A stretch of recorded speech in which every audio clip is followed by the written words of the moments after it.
دل در طلبش می تپد و گنبد گردون، نالان ز پی آن دل دلدار محمد.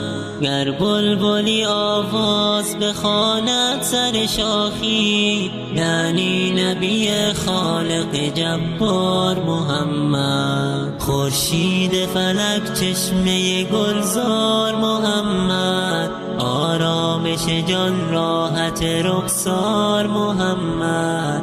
آرامش جان راحت رخسار محمد. مژده دهد از قافله مهر و محبت، وحدت طلب و قافله سالار محمد. وحدت طلب و قافله سالار محمد. خورشید فلک چشمه گلزار محمد، آرامش جان راحت رخسار محمد. آرامش جان راحت رخسار محمد. خورشید فلک چشمه گلزار محمد، آرامش جان راحت رخسار محمد. آرامش جان راحت رخسار محمد. الحق نتوان گفت صفاتش سر مویی، این بس که بود مظهر ایثار محمد.